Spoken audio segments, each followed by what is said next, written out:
जो भी बीजेपी से धोखा देता है तो बीजेपी उनके साथ भी धोखा करती। बीजेपी का एक एक्ट है कि टिट फॉर टैट। अब क्या है, नीतीश कुमार पूरे देश में बीजेपी को हराने में लग गए। तो मोदी, सुशील मोदी और दोनों मोदी ने और सब लोगों ने मिलके ये तय किया कि अब कुछ करना होगा, तो नीतीश के रास्ते को रोकना होगा। अगर यही पोजीशन रही तो बीजेपी के खिलाफ नीतीश विकल्प बना लेंगे। तो बीजेपी ने क्या किया कि परसों नीतीश गए नवीन पटनायक के पास, और जो ही नवीन पटनायक के पास गए तो कल मोदी जी ने नवीन पटनायक को बुला लिया। नवीन पटनायक मोदी जी से मिलने गए और मिलने के तुरंत बाद वो क्या बोले कि कोई नीतीश का विकल्प, मतलब नीतीश का मोर्चा या बीजेपी के अगेंस्ट में कोई भी मोर्चा सफल नहीं हो सकता। जो सुशील मोदी कह रहे हैं इस बात में दम है।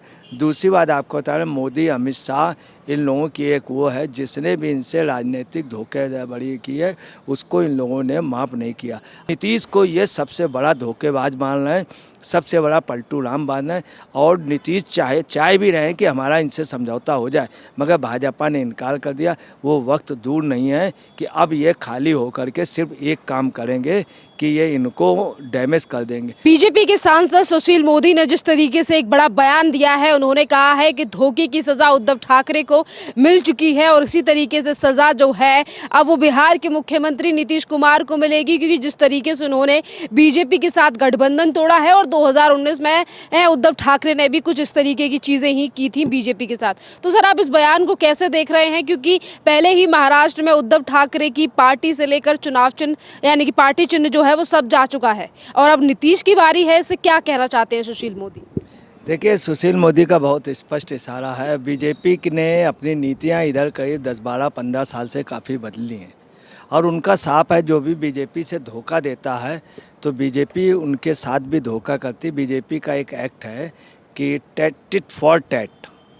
महाराष्ट्र में बीजेपी सरकार उनकी न गिराती, मगर चूंकि महाराष्ट्र में शिवसेना उनका गठबंधन हुआ, दोनों जीत करके आए और शिवसेना ने बीजेपी के साथ दगाबाजी कर दी, अकेले सरकार बना ली।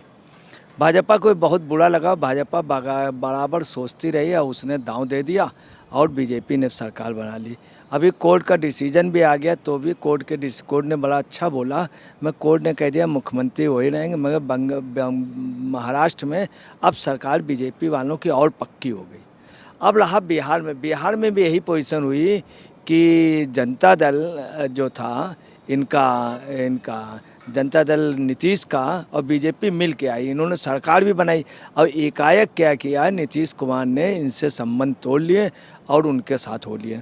इसके पहले भी नीतीश कुमार ऐसा ही कर चुके थे। तो बीजेपी ने उस बार तो धोखे को माफ़ कर दिया था।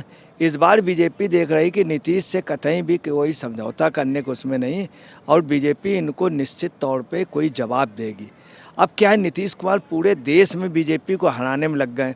तो मोदी, सुशील मोदी और दोनों मोदी ने और सब लोगों ने मिलके ये तय किया कि अब कुछ करना होगा, तो नीतीश के रास्ते को रोकना होगा।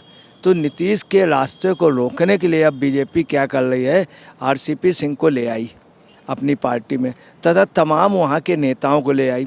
इधर उन्होंने कुशवाहा से पैक्ट कर लिया, मांझी पर भी बीजेपी के डोरे चल रहे हैं, तथा तमाम नेता, इधर चिराग पासवान को भी अपने में कर लिया।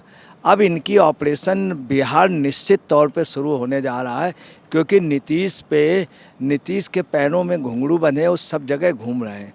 अगर यही पोजीशन रही तो बीजेपी के खिलाफ नीतीश विकल्प बना लेंगे। तो बीजेपी ने क्या किया कि परसों नीतीश गए नवीन पटनायक के पास, और जो ही नवीन पटनायक के पास गए तो कल मोदी जी ने नवीन पटनायक को बुला लिया। नवीन पटनायक मोदी जी से मिलने गए और मिलने के तुरंत बाद वो क्या बोले कि कोई नीतीश का विकल्प, मतलब नीतीश का मोर्चा या बीजेपी के अगेंस्ट में कोई भी मोर्चा सफल नहीं हो सकता। तो बीजेपी ने क्या किया, नीतीश को डाउन करने के लिए देखिए इनका नवीन पटनायक को भी अलग कर दिया, सभी को अलग कर दिया। अब नीतीश को ये यहाँ पे घेरेंगे, उनके गैर राज बिहार में ही निश्चित तौर पे कोई बदलाव कराएंगे, ताकि नीतीश सब जगह घूम ना पाएँ, यहीं फंस जाए, यहाँ से इनकी सत्ता चली जाए। दूसरी एक चीज़ और है वहाँ पर कि एक डिमांड ये भी अब चलने लगी है कि तेजस्वी को, अभी तक तो तेजस्वी पे प्रॉब्लम थी कि तेजस्वी को चीफ मिनिस्टर बनाया जाए। समझौता भी इनका यही हुआ था कि आधे दिन ये, आधे टाइम ये रहेंगे, आधे टाइम वो रहेंगे। वो आधा टाइम नीतीश का हो गया। तो जो सुशील मोदी कह रहे हैं इस बात में दम है। दूसरी बात आपको बता रहे हैं, मोदी, अमित शाह, इन लोगों की एक वो है, जिसने भी इनसे राजनीतिक धोखेधड़ी की है उसको इन लोगों ने माफ़ नहीं। बघेला थे, बहुत अच्छे व्यक्ति हैं। बघेला चीफ मिनिस्टर हैं, बघेला इनसे सीनियर थे और बघेला एक बार इनको चीफ मिनिस्टर इनको हटा के बन गए थे। तो बघेला की ये पोजीशन हो गई। इतना बड़ा राजनीतिक व्यक्ति आज के दिन में चुपचाप बैठा हुआ, क्योंकि मोदी ने उन्हें पनपने नहीं दिया। मुलायम सिंह ने एक बार पार्लियामेंट में 2014 के बाद वाला जो ये 2019 का इलेक्शन हुआ है, इसके पहले मुलायम सिंह ने आखिरी दिन पार्लियामेंट में कहा था सब मिल के इतने नहीं आ पाओगे, बड़े उससे कहा था सब मिल के इतने नहीं। तो मोदी ने उस बात को काउंट किया कि उन्होंने मतलब ये बोला कि मोदी आएंगे, तो मोदी ने उनके मरने तक, उसके बाद उनको वो पद्म विभूषण, आज भी मुलायम सिंह को मोदी बहुत मानते हैं। जिस दिन मुलायम सिंह एक्सपायर हो गए उस दिन मोदी ने गुजरात में क्या कहा, चुप रहिए, हमें कुछ सुहा नहीं रहा, कुछ अच्छा नहीं लग रहा, इसलिए आज कोई बात न करिए, मेरा दोस्त मर गया। ये उन्होंने गुजरात में अपने लोगों के बीच में कहा। तो मोदी अमित शाह की है, कोई भी किसी ने अगर दगा किया है तो नहीं छोड़ा गया। मैं आपको बता रहा हूँ, भाजपा के 2 शीर्ष लीडर जिन्होंने दगा किया था बीजेपी के साथ हल्का सा, तो उनको आप समझ लीजिए पायदान से नीचे उतार दिया गया और ना राष्ट्रपति ना कुछ। और जिसने भी साथ दिया, धनखड़ ने साथ दिया था हल्का सा, तो उनको उपराष्ट्रपति बनाया गया। ये जो मैडम जो राष्ट्रपति बनाई गई, इनको जो भी जिम्मेदारी दी गई, इन्होंने साथ दिया तो उनको बना। बीजेपी जिसने भी इनका साथ दिया और जिसने धोखा दिया उसको, नीतीश को ये सबसे बड़ा धोखेबाज मान रहे हैं, सबसे बड़ा पलटू राम मान रहे हैं। और नीतीश चाहे भी रहे कि हमारा इनसे समझौता हो जाए, मगर भाजपा ने इनकार कर दिया।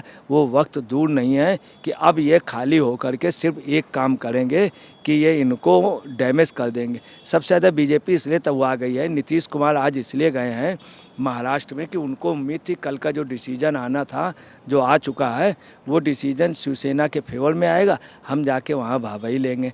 मगर वो डिसीजन ना उनके फेवर में आया ना विरोध में आया। अब आज वहाँ पे गए, उसमें भी बीजेपी पलीता लगाने के उसमें है, क्योंकि अजीत पवार जो हैं वो अब विद्रोह कर रहे हैं, शरद पवार भी धीमे हो रहे हैं। इधर केजरीवाल ने भी नीतीश का साथ छोड़ दिया है, जल्दी और लोग छोड़ने वाले। नीतीश के लिए भाजपा निश्चित, और भाजपा की ये बहुत आसान बात है। आपने देखा होगा कर्नाटक में देवे गौड़ा का लड़का कितना आखिरी सांस तक पानी पी पी के लड़ता रहा, पूरा बहुमत। मगर अगर उन्होंने मुर्गा पकड़ लिया है कि शाह ने, तो हिलाल ही हो गया है। ये पोजीशन है। अमित शाह, इन लोगों की इतनी ज़बरदस्त की बैटिंग है, एक एक चीज़ ऐसी मैनेज होती है। बिहार की गवर्नमेंट, मैं आपको फिर बता रहा हूँ, नीतीश मोदी के लिए और सुशील मोदी के लिए बिल्कुल ऐसा, हाँ, नीतीश कुमार के लिए और इनके सुशील मोदी के लिए ये सब खिलौने हैं, आप समझ लीजिए। अगर ये चाय लेंगे, अभी तक नरेंद्र मोदी इनको टारगेट नहीं बना रहे थे, अब नरेंद्र मोदी, अमित शाह ने टारगेट बना लिया है। उनके पास अच्छे रणनीतिकार अंदरूनी रूप से सुशील मोदी हैं, वो जब भी चाहेंगे वो निश्चित तौर पे, चूँकि नीतीश इस समय हिंदुस्तान के सबसे बूढ़े शेर, सबसे लाचार शेर, सबसे बहुमत खो चुके शेर। दूसरी बात, उनके अब वो स्टेमिना नहीं है कि वो 2 किलोमीटर भी पैदल चल लें। उनके खिलाफ जो माहौल है, तो मौके का फ़ायदा उठाएंगे और निश्चित मनीष कौशिक, बागेश्वर महाराज, ये तमाम लोग, प्रशांत किशोर, सब उनके खिलाफ हैं। उनके खिलाफ ज़मीन बन गई है। सिर्फ एक हुंकार देनी है, जो टेक्निकल वो करेंगे, दांव पे जो टेक्निकल कसिंग करेंगे अमित शाह, वो समझे इतनी मजबूत होगी कि कर्नाटक का चीफ मिनिस्टर बहुमत होते भी फड़फड़ाता रहा, मध्य प्रदेश का चीफ मिनिस्टर बहुमत होते, जो नीतीश का आज नहीं तो कल नीतीश का सूरज अस्त हो गया है।